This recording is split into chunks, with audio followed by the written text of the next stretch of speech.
There we go. So good morning, and thank you all for joining us for our What's the Legacy Story in Alberta? Really happy to welcome Jennifer Robbins from Environics today. And Jennifer's had a really busy September presenting at lots of conferences. And so we're really fortunate and really grateful that she was able to build this presentation for us and come join us today. So Jennifer has nearly 20 years of experience responsible for helping charities and foundations apply Environics products and services to attract and retain donors, corporate partners, and volunteers. Jennifer joined Environics Analytics in 2014 and brings a wealth of experience in sales, marketing, and analytics across education, not-for-profit, and healthcare industries. Jennifer is an active AFP Canada and CGP member, and she holds an honors in Bachelor of Arts degree in French and Marketing Management from the University of Guelph, and a Master's of Business Administration degree from Hult International Business School. So welcome, Jennifer. I will give you the host so you can share your screen. Pardon me, but you may have to admit a couple people. We'll see how that goes if there's an issue with that. No problem. But should be okay. So now, where did I do that again? I have to give you the host. There you go. So welcome, Jennifer.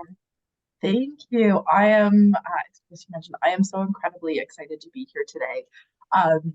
I love doing webinars like this. I am definitely a certified data geek, and this was really interesting. So for any of you that I've had the pleasure of speaking with or presenting to in the past, some of this you may have seen. I am going to be sharing some high-level stats in Canada.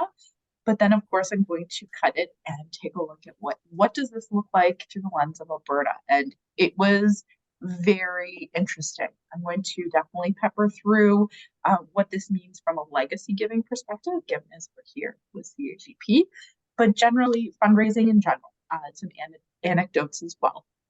So our agenda for today, let me click on the presentation. I'm going to do a demographic overview. So what's going on across Canada and how does that look like in Alberta? So population growth, our aging population that is top of mind in the news, as well as immigration, which I know has definitely been headline news in recent weeks, given the housing crisis in certain pockets. And then, of course, want to delve into this intergenerational transfer of wealth and what does that look like and what's going on and what does that look like specifically in Alberta? And then, of course, take a look at some legacy donors. What do legacy donors actually look like? And in this case, what do they look like in Alberta? So I'm going to start off, and I didn't put a slide in here about this, but for anyone who has not met me before or has never heard of Environics Analytics, I thought I'd give a 3-sentence-ish blurb about what we do so you can understand how we got to this data. So we're a Canadian company, and we specialize in Canadian data. And we specialize in Canadian data at a postal code level. So a lot of the data I'm going to show you, our very talented modelers have taken a lot of really reputable data sources and they've modeled it out across the country. And so this is how we're able to then cut it down to things like Alberta or the different geographic regions that we're going to take a look at. Anything that you see me present today, I can zoom it in to teeny tiny little geography. I can add this to your donor database, but really the important part is that we're looking at data from a geographic lens. If you have questions about what I do or what Environics Analytics does, by all means, feel free to reach out at any point. My email, I'm admitting people. My email is available at the end of the presentation. With that, though, I'm only going to talk about Environics Analytics again once, and that will be before the legacy donors today, because I need to explain one of our data sets. Otherwise, let's dive in to the data and talk about what's going on. So population growth. This is big news. We've been seeing a lot, especially since the census came out. So this is what the annual population growth in Canada looked like from 2002 to 2022. And what you can see, and this shouldn't be super surprising here, is we see a little bit of a dip in 2020 and 2021. And this is basically because our borders closed. So I think no one's surprised to see this. But what is really interesting is that population growth has bounced back exponentially, and we're now just sitting below 2% for all of Canada. And a lot of this has to do with the federal immigration targets that have been set, the 500,000 per year. And so you're starting to see that bounce back. Now, when you look at this through the lens of the different streams, so natural increase, so this is birth of children in Canada, and then you look at this through international migration. As I alluded to in the previous slide, our increase is driven largely, i.e. exclusively, really, by international migration, as you can see here on that green line. Our natural increase, I mean, our birth rate has been declining year over year quite significantly. You can see it, dropping quite low. I'm not going to say that because that's a spoiler alert for coming up here. Now, some of the key overall trends that we're seeing, some of these not as relevant to Alberta, and I will get to Alberta in a bit. I just mentioned the immigration, but one of the other things that we saw specifically throughout COVID was interprovincial migration. And this I know is very interesting for Alberta specifically, because basically prior to 2016 census, you saw this huge influx of people from other provinces, Newfoundland, Ontario, your next door neighbor, so to speak. And then it slowed down. You can see here, there's a comment about that. Basically between 2016 census and the 2021 census, that interprovincial migration kind of decreased, basically. But you did see that come back into play starting in 2021 and 2022. I will speak to this a little bit more. The other interesting part, again, not as applicable from an Alberta perspective, but the Maritimes saw an exponential increase in that interprovincial migration. Okay. And okay. Sorry. Okay. Yeah. I'll be here. If you could mute yourself, that would be really fantastic. I'm happy to answer questions at the end. But in terms of Maritimes, what I was saying is that they also saw an exponential increase in migration. And what was really interesting there is basically up until 2016, we were seeing a significant population decline in the Maritimes. And so that turned around, and COVID really drove a lot of that. So right now we're seeing a big boom in the Maritimes. Ontario, we're only seeing growth with immigration, and the same thing with the GTA, which of course is always top of these types of presentations. There are two types of immigrants, and this will come up again further on, and it'll be much more interesting. But you've got our permanent residents, and then you have our non-permanent residents. And I know the non-permanent, primarily students, have been getting a lot of airtime in the news as recently, just because of the number of student permits that were given out in 2023. It was significantly higher than what we've seen in previous years, or than what the government expected. And so this number has increased even more so than what we're seeing in the 2021-2022, which is absolutely impacting all aspects of all of our respective geographies. Now, talking about actual percentage growth, you'll see here Canada, that 1.8, that's that percentage I showed you a few slides ago. But you'll see here I've highlighted very helpfully, Alberta's above that. So your growth is currently sitting at 2.2%. It's not as much as the Maritimes. Maritimes have much smaller populations. It's much easier to increase at higher rates. But Alberta's got this 2% or 2.2% increase that we saw in population growth. So trending above the Canadian average. Now, if we take a look, again, drilling down to geographies, if we drill down a little bit further into the largest census metropolitan areas, so this is like the greatest, the greater Calgary or the greater Edmonton area, not just the city of. You see there's a little bit of a different story here in terms of growth. You see Calgary, who's, quite kind of in that top 5 of cities for growth, sitting here at that 3.2%. And then you see Edmonton is kind of squished between Vancouver and Toronto at 2.5%. Edmonton gets interesting as we kind of project out. So keep that in mind when you're looking at this year over year, 2.5% growth for them. Now, the other big trend that we saw in the during the pandemic, and I know we saw this across the country, this was headlines. I found this very fascinating when it came up in data, is that people were moving to what we would call here in Ontario cottage country or cabin country, from what I understand in the prairies. And so you see some of these more holiday areas growing in population, with two of the largest ones in Alberta here is Canmore and Sylvan Lake. And keep your eye here on Canmore because there's another interesting story that pops up a little bit later.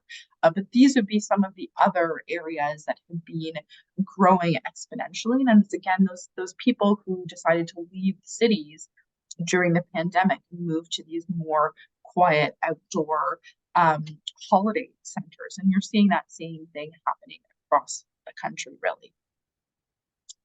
Now, this is just that visualization.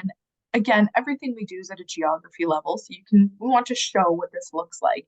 And what I thought was really interesting, certainly when I take a look at Alberta, is that overall, with the exception of two small pockets, you are seeing growth basically across the province in terms of your population, primarily in that Calgary Edmonton corridor, and then along the BC border is where you're seeing this, and then up in the north as well.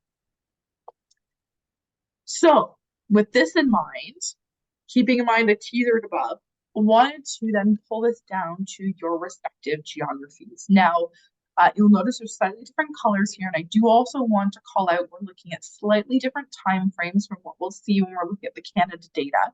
And this is because the Canada data is being pulled right from the census, whereas this data is pulled from our Demostats 2023. So what do things look like this year? And so I pulled for you what the population is in Alberta for this year, which is just over 4.5 million.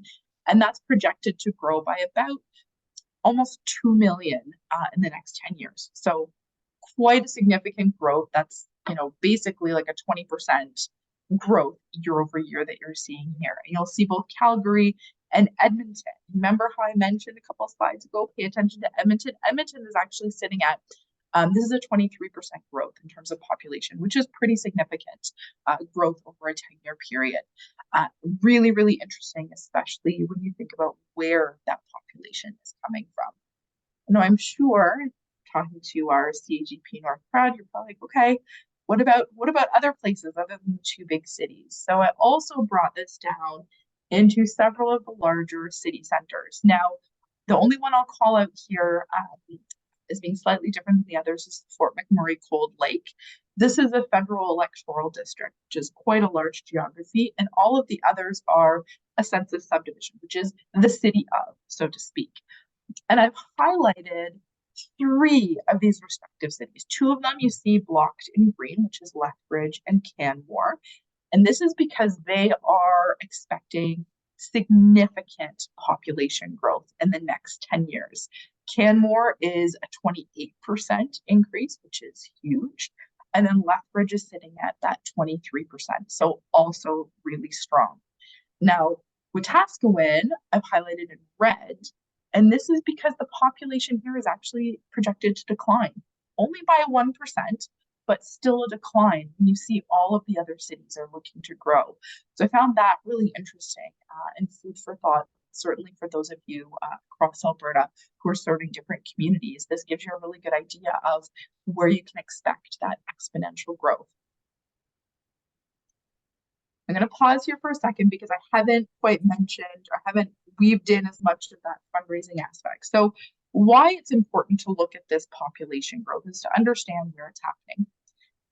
Also to understand who or why it's happening. And I'll talk a little bit about that shortly and add in some more key insights. But I do think it's important to recognize like where's the growth actually going to happen? Where should we be focusing? Where should we be looking for that growth in terms of our fundraising awareness? Now I'm going to switch gears in the same vein as population, but talking about an older population. Now I want everybody to keep in mind that the foundation of this presentation was based on Canada. We all know, generally speaking, our population is aging. We've got this huge boomer boomer generation who's kind of moving into that retirement phase. And so I want to delve into like, what does this actually look like across the country? What does this mean? And then what does this mean in Alberta? And this is the section I think is probably the most interesting of everything in this deck. So number one, this is a view of the population, your age 0 to 14 in the purple versus age 65 plus. And this is the percentage of the population. So what proportion they make up. And what I think is really interesting here, if you look at 2016, so the previous census, basically your 0 to 14s and your 65 plus made up 17% respectively each of the population. So they were equal. You'll kind of see that purple has been in decline and it keeps gently doing so. But you also see that yellow is starting to increase exponentially. And you'll see by 2046, so about 20 years from now, we'll have 1 in 4 Canadians will be age 65 plus. This has a lot of implications for many different things. So I'm going to start first from a care perspective. So from a service perspective, 1 in 4 Canadians are going to be 65 plus, likely retirees, so no longer in the labor force. What does this mean from a labor shortage perspective? So a little bit of a negative impact there. And we're seeing some of this now. I don't have this slide in this deck, given what we're talking about, but because there's this gap in this younger age, we're all kind of feeling that resource pinch when it comes to actual employees, employee retention, is there's actually a gap in workers that we have. And this is going to grow exponentially as we move forward in the years. The other thing that this also Oh my God, you scared me. Oh, from a fundraising perspective. How long have you? I'm just like so if zoning. You yourself, that would be fantastic. Oh no, because I Can didn't know you were here, and I yourself, was like, I'm gonna watch it Hillary? at my desk, and so I'm watching it at my desk. Oh, boring. Okay, there we go. Jennifer, are you able? Okay, I was gonna say, I think maybe you can mute people. Yes, I just muted. I didn't know who was first, and I have everybody small so that I don't get distracted.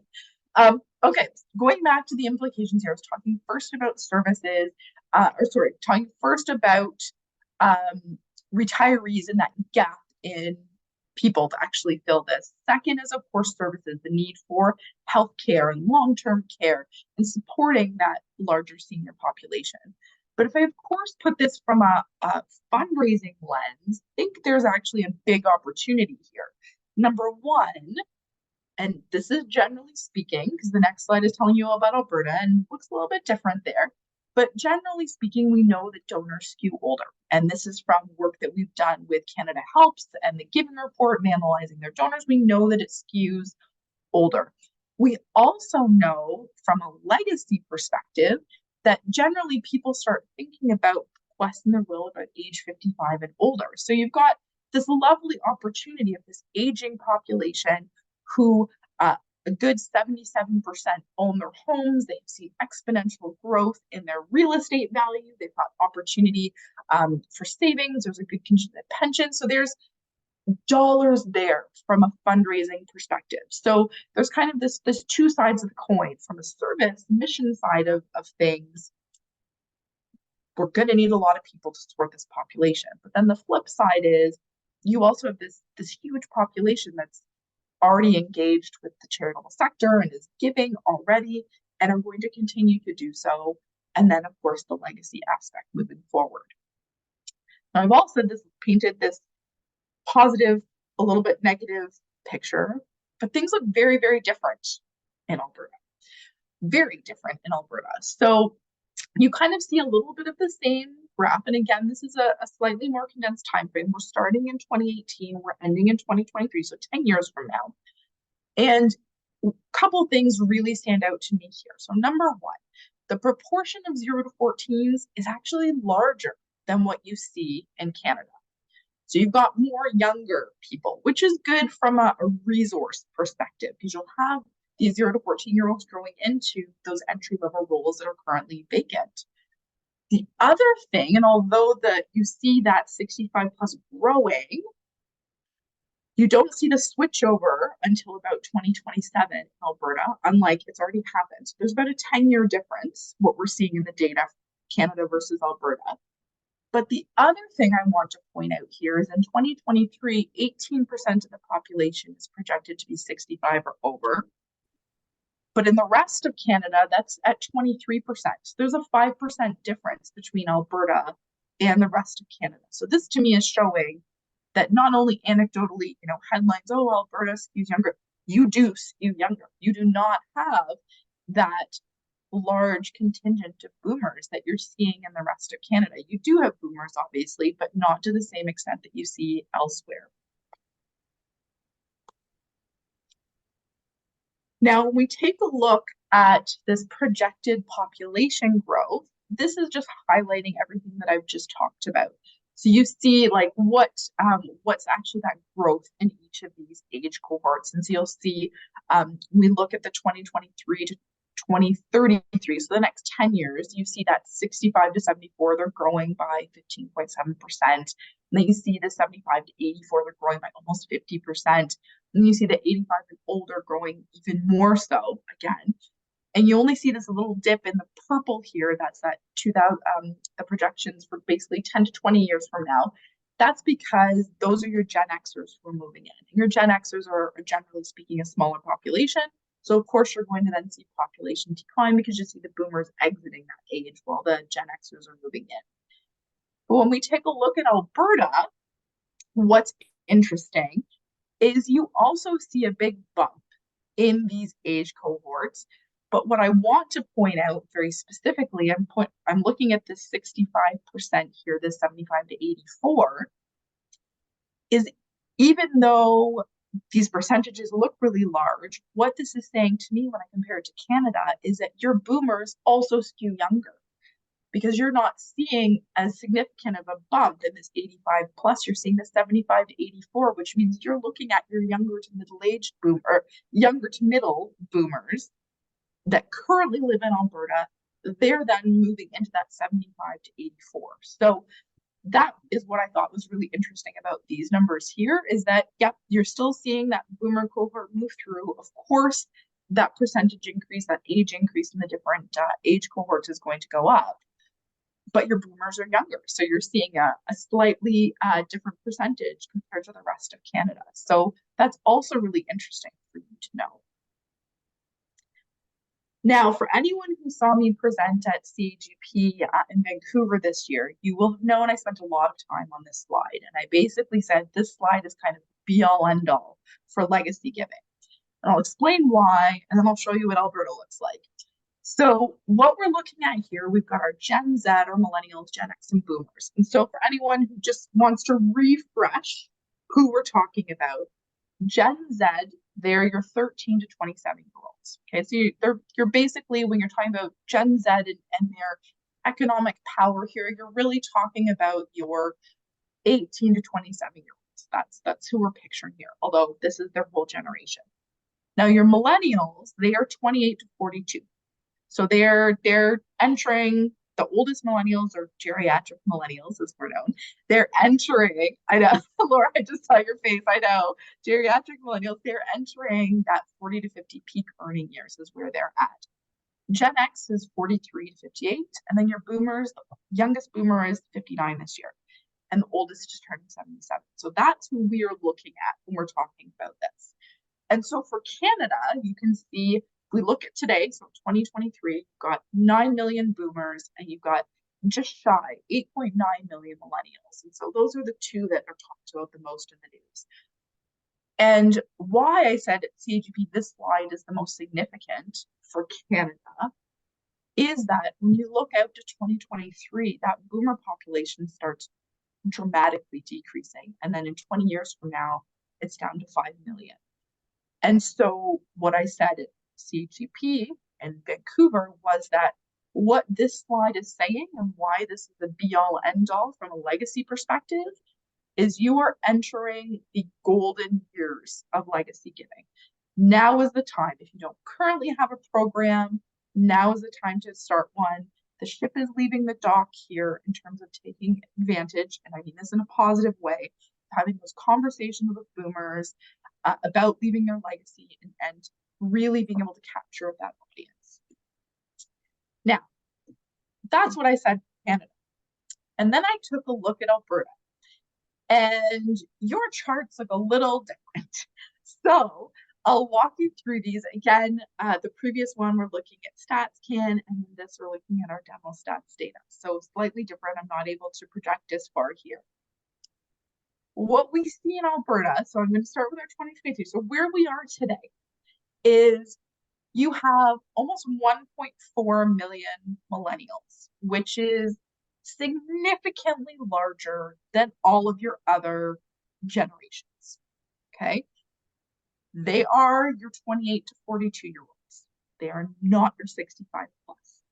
And you'll see in projection to 2033, you see that kind of your all of the generations grow, that population increase, but it's still the millennials that are really driving that, then Gen Z coming up. So your story is a little bit different. You have not yet hit your golden age of legacy giving. For you, that's really about 20 years from now, because that's when your elder millennials, geriatric millennials, that is when they are going to be hitting their early 60s. So you are a little bit in terms of that golden age of legacy. That being said, you still have over 800,000 boomers. Today, you're going to have almost 970,000 in 2033. So this is not to say there isn't opportunity. That's not to say that you shouldn't be focusing on legacy. What it's saying is that big golden age of, all of these legacy dollars coming through, you're just not going to see that the same way the rest of Canada is, because you just don't, your population distribution is very, very different from inside your province compared to outside the province. So again, the previous slide was my be all end all for you, but I think also, or for Canada, I think this is also really important for Alberta to know that there is a difference in terms of what your population distribution looks like and what that opportunity is for you. So from a fundraising perspective, even a legacy perspective, one, recognize your boomers, try and find out where they are in your respective areas. Like where does this older generation live in the population that you're serving, in the area that you're fundraising? That's how you are going to get in front of those boomers. But then on the flip side of that, not from a legacy perspective, but general fundraising, is knowing that the bulk of the population skewing towards that millennial. How do you engage them now? How do you bring them along the journey and ensure that in 20 years' time, they are ready to write into their will, leave a request to your organization? Like, how do you cultivate that relationship today to then get ready for Alberta's golden age of legacy? That's really what this slide is saying to me. I'm sure I'll have questions on that at the end. Now, switching gears a little bit, but this is somewhat building onto what we've just been talking about, especially when we're talking about millennials and Gen Z. Let's take a look at immigration. So again, I'm going to talk about broad picture Canada, and I'm going to drill down into Alberta specifically. So this slide is super complicated. I'm going to try and break it down because there's a whole bunch of different numbers going on here. So this is looking at immigration to Canada. So in this yellow part here, this lovely colored in part, you're looking at the actual count. So that's what's on this left-hand side here. So what's the actual numbers of people coming through the door? And so you'll see we had this huge peak at the turn of the 20th century. And then again, some growth after the Second World War. And we kind of continued. We had a little dip in the early 80s, but then that's really grown since kind of the beginning of the 90s until today. And we know that's growing exponentially. The blue line here, though, is showing you what percentage of the population these immigrants make up. As you'll see, the further back we go, the more significant of population proportion they make up. And right now it's kind of sitting about 1.25%. And it will increase as we continue to hit these 500,000 targets of new immigrants to the country. But that's what this is showing is both of those points and kind of what that looks like. Now, there are three types of immigrants, and this becomes more important when we take a look at the makeup. We've got our economic immigrants, and so it makes up about 56% of all those newcomers to Canada. These are people who have applied for work permits or have gone through the system of meeting the education and background requirements to come into Canada. We've also family reunification, and then we have refugees that make up about 1 in 5 newcomers to this country. Now, when we take a look at projections of what that percentage of immigrants make up in the country, no surprise here, Ontario and BC leading the charge. But what I thought was really interesting was Alberta is basically perfectly on par with Canada. So you're basically on par with the average. You're sitting at about 1 in 4 of residents in Alberta are immigrants to the country, and that's going to grow to a little over 1 in 3. So you, in about 20 years' time, you'll look very similar to what Ontario and BC looks like today.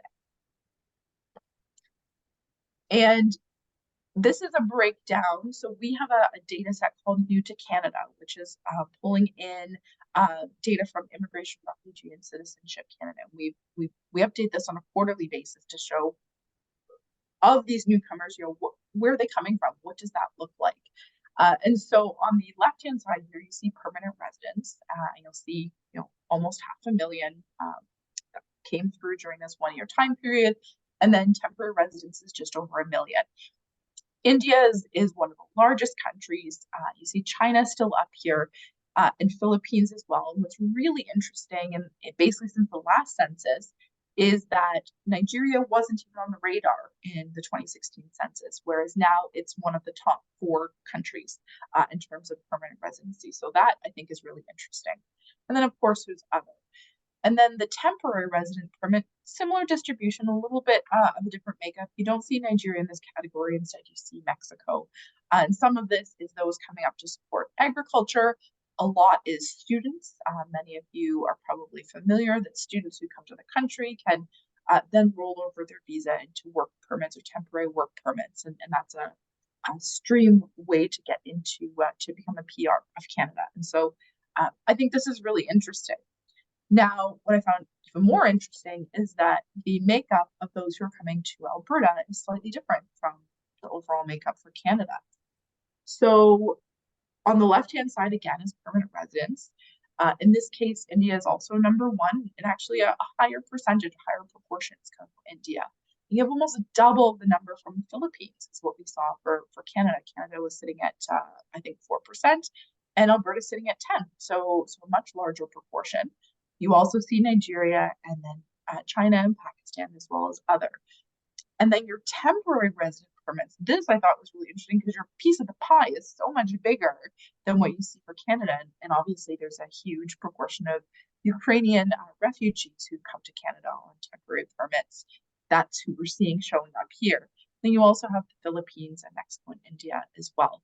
So the importance of sharing this, I think, is really understanding when you think about a couple of slides ago, when we're talking about the proportion of the population, is that immigrants also tend to skew younger. They tend to be that millennial, so working age, or Gen Z coming for school.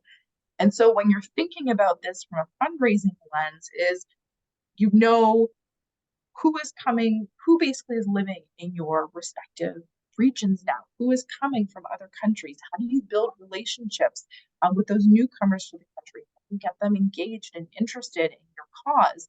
Again, so that from a legacy perspective, in 20 years' time, they have that relationship with you and you can then have that legacy conversation.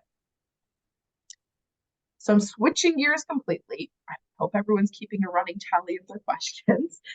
Switching gears completely to talk about the intergenerational transfer of wealth. So we've painted this picture. We've got this growing population, primarily, and by primarily I mean only really from immigration. We know that newcomers to Canada, they tend to skew younger. Alberta already skews younger, so you're going to see that bigger influx of population. And so how does this translate then to this intergenerational transfer of wealth? So before I delve into this, I'm going to again give a little bit of lay of land of how we get this data. So one of our data sets we call wealth transfer. And effectively what we're looking at is who is the beneficiary from an individual perspective, who's the beneficiary of an inheritance. So not looking at who's the giver, but who receives it. And we know, again, we go back up to Canada and that the general population distribution, we know that there's a significant population of boomers. We also know there's certainly still those that are older than 77 years old, and therefore in that silent generation, Pacific generation, and they're also leaving gifts as well. And who are they kind of trickling down to? So I'm going to start off with some high-level stats. Many of you have probably seen this. I know my colleagues and I have been sharing this for a few years now, but kind of between 1950, give or take, and 2020, there's been roughly $576 billion in inheritance that have been received by Canadians. So this is pretty significant, except that between 2020 and 2026, this is basically supposed to double. And we're on track for that. But really, that $500 million kind of between those 70 years, I guess. I'm doing my millennial math where, you know, everything stops at 2000, and so 50 years more, but really it's 70 years ago. Kind of those 70 years, and then in 6 years we're basically doubling it. And again, it's because of this huge change in population. And so in 2022, the estimate, again, we're estimating based on reputable data sources. This kind of looks like roughly 39 billion. This was last year what that looks like. Our newest, our 2023 estimates will be on about 3 weeks. If you're going to see a GP or tune into webinars, I'm sure I'll be sharing it then as well. Now, I can break this down, of course, by province. So I've included what that distribution looks like. And you'll see Alberta here sitting at number 4. About $5.6 billion was inherited last year. And there's a couple things I want to highlight here. So I'm not surprised to see Ontario on the top. Number 1, largest population in the country. Makes sense from a dollar perspective that they're number 1. But I am surprised that Quebec is number 3, purely from a population perspective. I'll give some 2 cents there. And I'm also surprised, again, from a population perspective, that Alberta is sitting where it is compared to BC and Ontario. But then when I, of course, factor in other things, such as the population age, some core values and beliefs, I'm not actually surprised at this distribution. So again, going back to what I said about my be-all end-all Canada slide, but my important for you to know Alberta slide, again, Alberta is just not there yet from this intergenerational transfer world. It's happening. People are receiving inheritances. It's just not at the same rate that you would expect given the population, given the wealth that's in Alberta, but it really comes down to the age of the population. And then a couple kind of food for thought or things to think about, not necessarily again for today, given your population, but somewhat today, is a couple things from a legacy perspective to really think about is when we think about this inheritance, and again, who's the beneficiary, there's a significant proportion that are spouses, and those spouses tend to skew towards women. And this is simply because women tend to live longer than men. And so there certainly is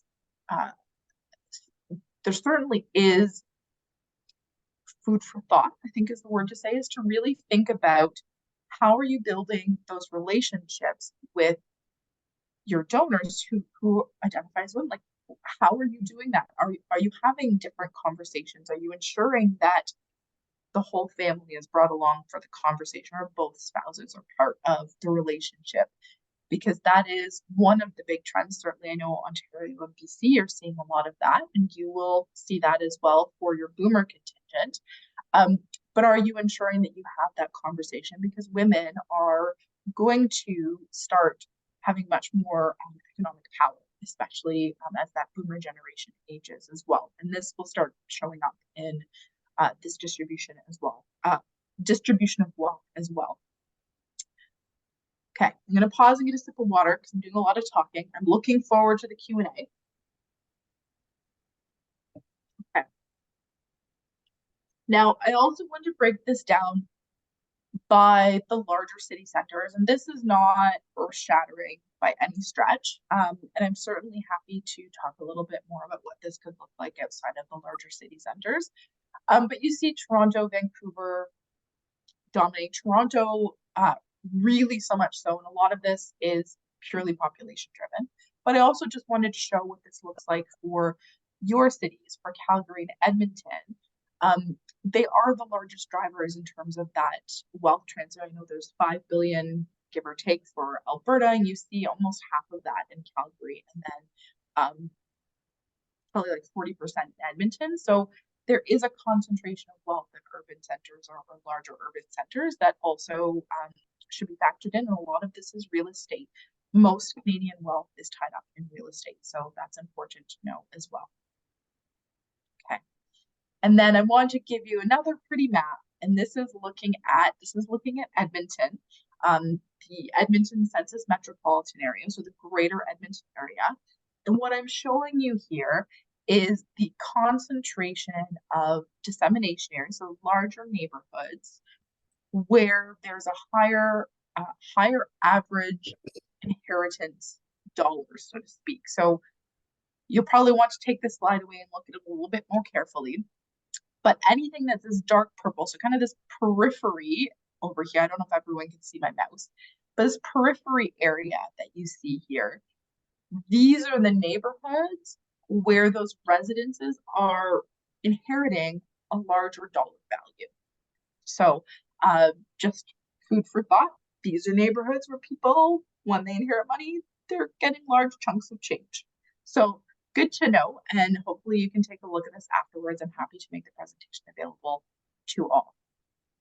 Okay, so switching gears again, well, all in the same vein, but switching gears again. We, of course, I'm talking to CHP. I know there are a lot of folks on this call who are part of their legacy programs, or it's part of their portfolio. So I, of course, want to bring these down to what do legacy donors actually look like in Alberta. And this is only going to be a view of Alberta itself. So I'm not bringing in Canada or anything else, just like what do the people look like in Alberta? It was really interesting. I know what they look like in Canada, and it's slightly different in Alberta, and that's really nice to see. So going back one more time to our data. So one of our data sets is called PRISM. Hopefully some of you are familiar with it. But what PRISM is, it's a lifestyle segmentation system. So I mentioned way at the beginning that Environics Analytics, we specialize in Canadian data. So we've taken many of our data sets, our demographics, our psychographic, behavioral data, wealth data, and we've modeled that out across the country to find groupings or personas, so to speak, of Canadians. And so there's 67 segments. There's a QR code here, but you can also look up your segment on our website, put in your postal code, and it will pop up. But every single residential postal code across the country is being assigned to one of these segments. And what they do is kind of help you understand the personality of the respective constituent you're looking at and you're speaking to. So that's the kind of the important part for this next part of the presentation. This is a super intense slide. So let me walk you through what I've done here. So those PRISM segments that I just talked about, I ran what we call a PRISM profile on Alberta. I've leveraged our data set called Giving Back. Giving Back is all about volunteering and giving behaviors. And one of the variables in there is I have left a gift in my will. I've left a bequest in my will. And so I ran that profile and compared that to Alberta. So what this on the left-hand side, I'm not even going to go into the nitty-gritty here. What the left-hand side is showing you is what is the population that 15 plus who said, yeah, I've left a gift in my will. What does that distribution look like through the lens of PRISM? And then how does that compare to the population of Alberta? And so you'll see the color, this color bar, anything that's kind of on the right-hand side, this is no left-hand side, other side, those are groups that are below average, meaning they've not put their hand up and said, yes, I'm leaving a bequest. Those that are popping up here on the right-hand side, these are the individual PRISM segments who said, yeah, I am leaving a gift to my will. And so what I'm going to do next is describe some of them for you. So you can see I've highlighted on the right-hand side here, there's almost 3,000 people in Alberta who said, yeah, I've left a gift in my will. So almost 3% of the population. I should clarify, this is survey-based data, so hence the approximately, because this is modeled out. Now, similar to Canada, there is an urban and suburban skew. So kind of what we saw in that Edmonton picture, kind of what we've been seeing in the data is urban centers tend to be thinking about these things a bit more than town and rural. Now, what's really interesting to me is when I look at the top 3 segments by size, so this is sheer number of people who said, yes, I left a gift in my will. You've got segment 23, Mid-City Mellow, segment 11, Modern Suburbia, and then segment 16, Savvy Seniors. These are actually different than what we see for Canada. So that I thought was really cool, because what that's saying to me is, okay, so we've got this view of Canada, but what it's saying is that the people that are in Alberta, they're slightly different for those who are saying that, yeah, leaving a gift in my will. Good news, because you all operate there. Now, the next bullets, those top 3 by proportion, this is basically looking at those that if you have 100 households in Alberta, that's a wealthy and wise segment. What this is saying is that the largest proportion of those is showing up. So they're basically those bars that are popping up on the right-hand side. This is how this one is ranked. So you have wealthy and wise, savvy seniors, and mature and secure. I decided to delve into 3 of them because 5 is a bit intense. And just to tell you a little bit more about them, what kind of what their demographics look like, what their wealth profile looks like, what their general giving looks like, kind of help you understand who these people could be in your database. So the first up, we've got our Mid-City Mellow. You can see a couple, they're at our restaurant. Your Modern Suburbia, this is your middle-aged families, which I thought that was really surprising, but that's who's popping up. And then we also have our Savvy Seniors, which, gentlemen, looks like a hotel room and some golf clubs. So painting a picture of who I'm talking about here. Now, if we look at their demographics, you see that, and this I'll also point out is interesting, you see that you've got your Mid-City Mellow, they're age 55 plus, Savvy Seniors 60 plus. So these are 2 solid boomer segments. And I will tell you that when you look at them, their demographics through the lens of Canada, these groups actually skew a bit older. So Savvy Seniors is more 65 plus, and Mid-City Mellow is more 60 to 65 plus, whereas they're younger boomers for in Alberta. So that's really interesting to know.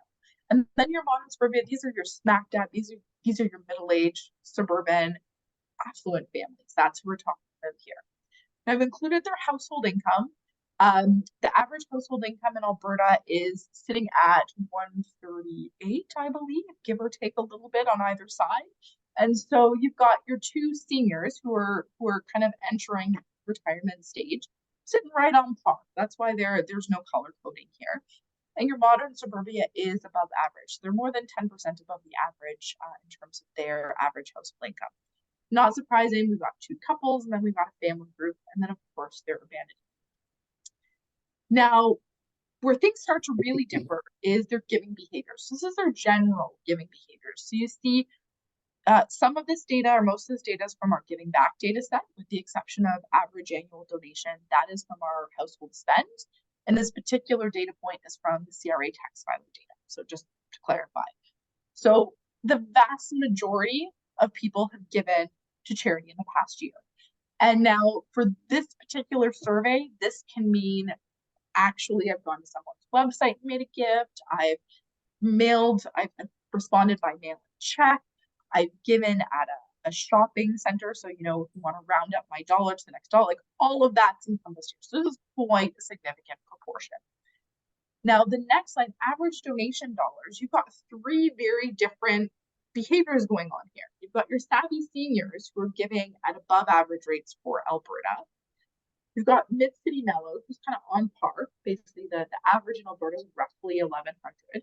And then you've got your Modern Suburbia, who's below average at 879. And that's likely because of their life stage. They clearly have children. They probably are relatively new homeowners, so larger mortgages, et cetera, et cetera. But their reasons for giving are also really different. So Mid-City Mellow, top ranked one is they're personally affected by your comments. So that affinity piece for them is really important. Now, Modern Suburbia, it's all about the community. So think their kids' hockey team or soccer team or the school fundraiser. And then, of course, you've got your savvy seniors is compassion, so tugging at the heartstrings here. And then the giving channel I thought was really interesting is both of the two older groups, they're both indexing high for male, but your modern suburbia, they're ranking high for door to door. So if you have a door to door program, this is a group that's likely to be like, yeah, yep, I will give to your cause because you're here at my door. Now we then take a look at their capacity data or their wealth data. Again, a little bit of a different picture. Net worth, we've got, again, our savvy seniors sitting at over $1 million. You've got your mid-city mellow on par with the average here at 872. And then your modern suburbia, who's below average at 675, give or take. Again, a little bit life stage. They don't necessarily have the same amount of liquid assets as you see are also highlighted blue. But I also thought the real estate was really interesting.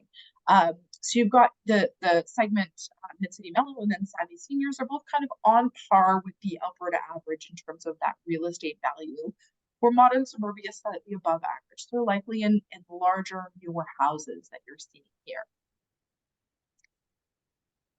And then, of course, when I take a look, I layer in that last bit of that intergenerational transfer of wealth. So we're looking at two data points here. So this intergenerational transfer of wealth comes with two, we look at it through two lenses. One is the actual likelihood to receive an inheritance. So if you go back up to the map, that's looking at the dollar values, but I could have also looked at, which neighborhoods are you actually more likely to receive an inheritance? And this is very useful and helpful to know because you then generally have an idea, okay, where's the money going? And again, when you layer in the age of the population, you can also make some inferences about, okay, is this likely to be a parent giving to their child, or would this be a spouse who sadly is passed and then that money is transferring to their remaining spouse? So you can see these likelihoods here, and all of them are roughly on par with the average for Alberta, with Mid-City Mellow at a higher percentage. And again, not super surprising given the fact that they do skew older. Although they're slightly younger than savvy seniors. And then, of course, there's this average inheritance value. So what this means is of those 2.1% are likely to receive an inheritance, what does that gift look like? And so you can see here that Mid-City Mellow is is on par with the Alberta average, so it's sitting in about 175,000. And then you see the other two groups are slightly more. So that modern suburbia, when they receive an inheritance, sitting at approximately 231,000. So,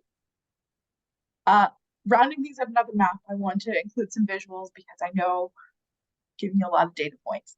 Again, I'm looking at Alberta because I know we're talking to CGP North, which I know is all the north, but Edmonton is really helpful. But this is where all of the groups from that first slide, where they actually reside in Edmonton.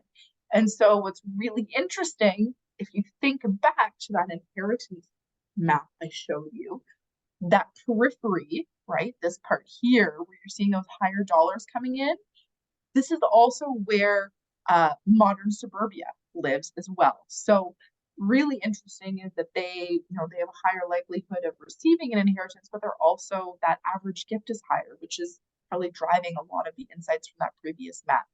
But this also gives you a really good idea of where these different populations reside in Edmonton. And I'm sure for any of you that reside there, you can probably picture what those neighborhoods look like. And yeah, okay, this looks like who Jennifer's talking about.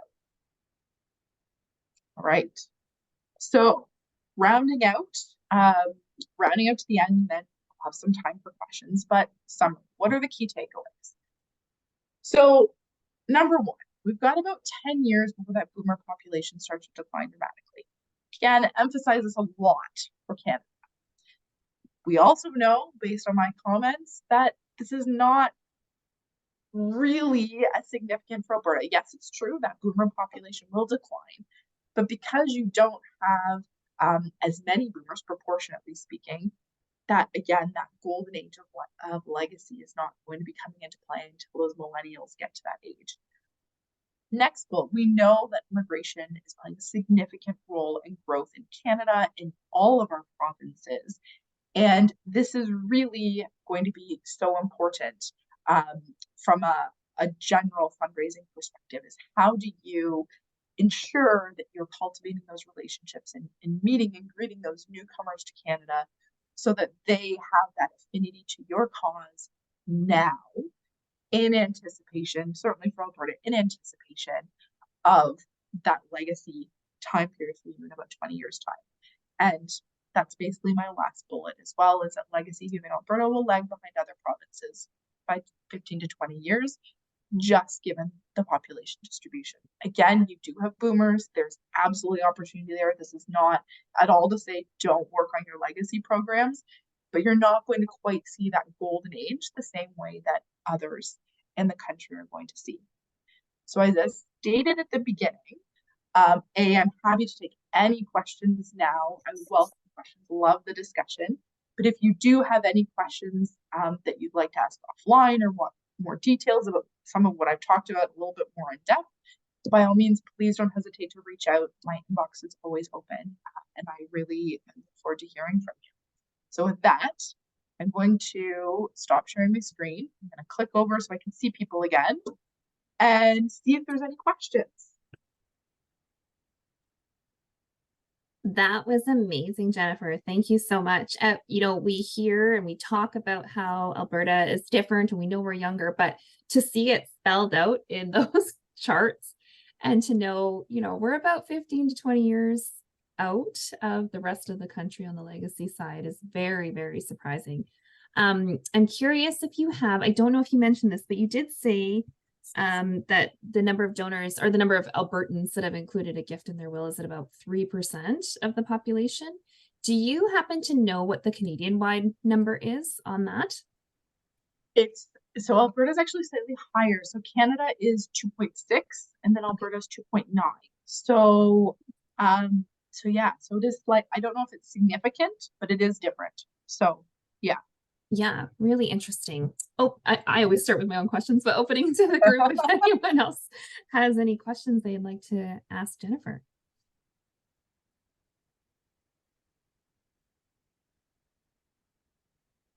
Oh, there we go. I'm curious about the statistics when you talk about 5.6 billion being transferred in Alberta. Is that just the money that's available to be transferred? That's bequest dollars, estate assets, or is that what's already been earmarked for the next generation kids and grandkids? And is it separate from charitable intention dollars? So that's a great question. So the 5.6 is dollars that are projected, I have to clarify that, to be inherited, so gifted, received by an individual. So it doesn't actually include the charitable because that's not tracked anywhere. But this is really like those dollars that are going from person A to person B. So there is a chunk in there. There is opportunity from a charitable perspective. How I like to look at it is there's this dollar amount that is, and by saying no, we estimate is available. How do you, similar to the Willpower campaign, how do you get that 1%, right? Like this is the sliver we're really aiming for and to move the dial on. So that's how I would use. So sadly, it doesn't include, that's already what's a bequest to charity, but this is what's gifted to individuals. So the total dollars are actually bigger than 5.6. It's whether or not we can, charities would tap into the 5.6. So right, yes. The reason I'm asking that question is we're seeing a lot of families that are giving a lot less to the next generation, prioritizing charities, and wondered how that was, reflected in those numbers. So thank you. My pleasure. Thank you, Jennifer. It's Dre Thompson. I have a question related to, I spend my working life between BC and Alberta working with clients, and we see a lot of migration retirees coming out of Alberta into British Columbia, predominantly onto the island. Is there any tracking of statistics of there are those I know from profiling major gift prospects and the those who are gift planning prospects on both ends, that there are some who leave their bequests, their major gifts in Alberta, and a lot who actually take them and find new charities in British Columbia. Has there been any tracking by Environics on that? Any information at all? Sadly, no. And part of it is because it is so difficult to get that kind of data and a large scale aggregate data. Like, I can speak anecdotally to the clients that I've worked with, but not at that high level. Right. And it can go both ways as well. Like, it can be, if you leave Alberta to BC, you may still leave your gifts in Alberta, or you may so sadly, no. I wish. I would love. I would absolutely have had many conversations actually with Paul Nazareth about this, that it would be so great to somehow miraculously get data from all of the lawyers about what bequests are being left, so we actually knew what that looked like, but we don't. So this is the best that we can get from that estimation. So I'm really sorry if my answer. Yeah. Well, but thank you for at least having had the discussion. Appreciate it. And Sherry, I think you're on mute in case you didn't know. Sorry, great question, Dree. My question is about if the numbers that you gave include those that are putting aside their funds in family foundations or other vehicles where we're seeing a lot more people who are doing that and including their children and grandchildren as part of the process. So the money eventually turns over to them, but it's in these vehicles that are very structured in how they're then disseminated. Is that included in your stats, or is that a different category altogether? So that I actually don't know. I should know, but I don't. I'm happy to go and ask the question though of our data team.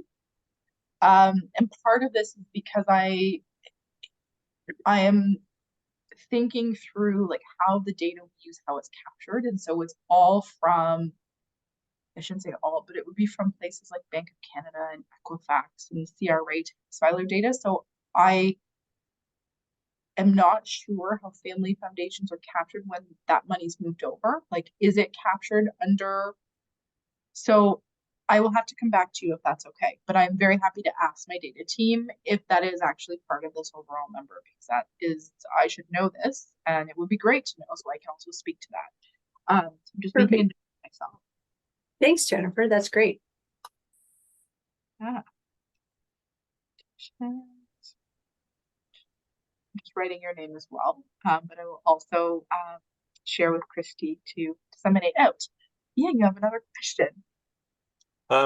Correct me if I misunderstood, but you I believe you mentioned that immigrant populations are not necessarily transferring wealth the same way non-immigrant populations are. Did I hear that correctly?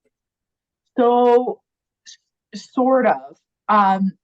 So a couple things. One is in terms of donation dollars, so general donation dollars, we're seeing a very distinct skew towards Caucasian households. So that's just generally speaking. I think anecdotally speaking, many people can say that, but there's generally speaking a lack of diversity in fundraising and donations as a whole.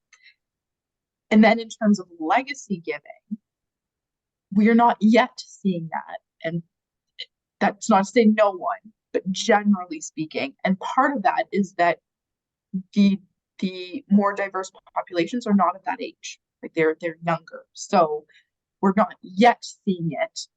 That doesn't mean that we're not, right? It just means we're not yet. And part of it has to do with how old they currently are.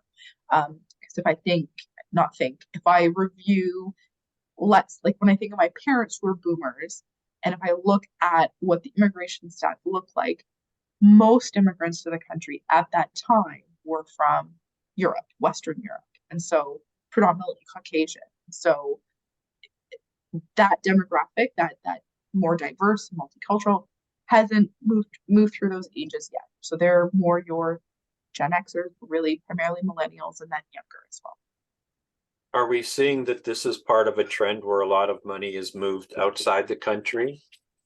Yes, I had a big discussion actually at CHEP, or sorry, Western Canada Fundraising Conference about this.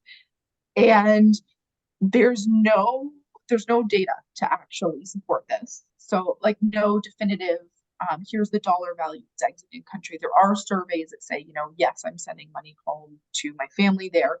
So there are data points that are supporting the fact that newcomers are still supporting their families at home. There's no data to tell you how much. So that's the question mark. So yes, we are absolutely seeing that newcomers to Canada are also supporting those at home. And that changes as well as they get more established and as more family members may join them as well. And so there's definitely something to be said for looking at those first generation, second generation. So some of those, let's say Gen Xers, that kind of first wave of more diverse immigrants, their children who are now teenagers or young adults, and they're giving and what they're currently doing to support the not-for-profit space is changing. So I think there's a lot of work to be done from more of a research and understanding perspective. But I do also think that there's opportunity to think through what that means from that legacy piece, from fundraising piece, and how does the not-for-profit world and different organizations, how does that fit in with newcomers, and how do we have the conversation? Yeah. Great, thank you. Pleasure. You're all asking great questions. It's fantastic. Okay. Jennifer, I have one more. I'm curious about, so I really love the slide that kind of showed, Alberta's not there yet with the 65 plus outnumbering the 0 to 14. I'm wondering if any of that, we know with legacy donors, if they're more likely to be giving to charity if there are no children involved. And so I'm wondering if there's any correlation maybe that Alberta families are having more children than the rest of the country. I did not look at that, but I can.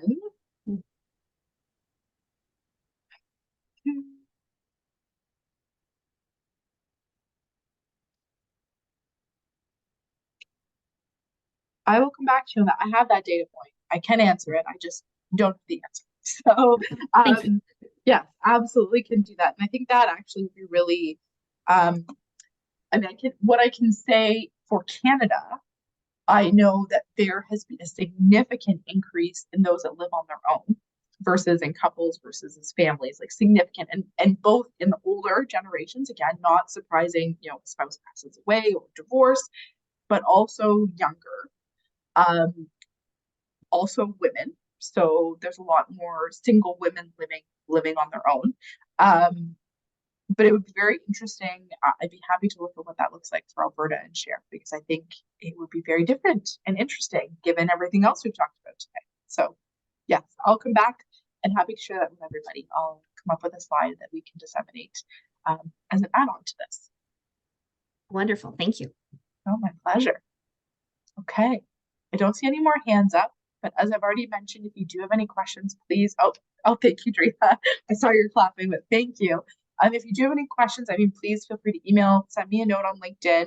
I'm happy to delve into anything that we talked about today. This was such a pleasure. I had so much fun.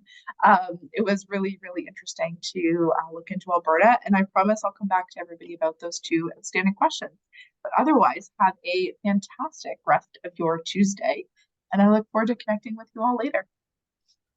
Thank you so much, Jennifer. That was so interesting. I probably will have questions for you, but I'm one of those people that need to sit with it for a little bit. And I'm so curious about some of the ways we're going to have to start to learn to engage that millennial population, or shall I say my generation of geriatric millennials. Thank you for that. I prefer elder millennial, but anyhow, so that was fantastic. We really appreciate you taking the time to really comb through all that Alberta data. It's not often that we have such tailored information, so we really do appreciate how that can inform maybe how we move forward in this area. We also would like to make a donation in your honor to your chosen charity. We can chat about that offline, but to show our appreciation, because we really do appreciate your time and this information. For those of you who are left, we have our social coming up on November 30th. It's going to be at Ashford House in Edmonton.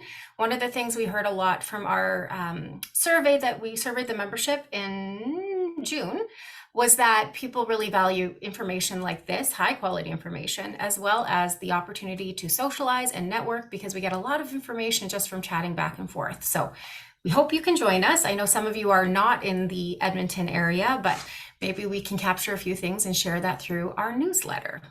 So thank you again, Jennifer. You're fantastical. And the rest of you are lovely. Thank you so much for joining us as well. And that is our presentation for this round. Thank you. Awesome. Thank you so much. Bye, everybody. Bye.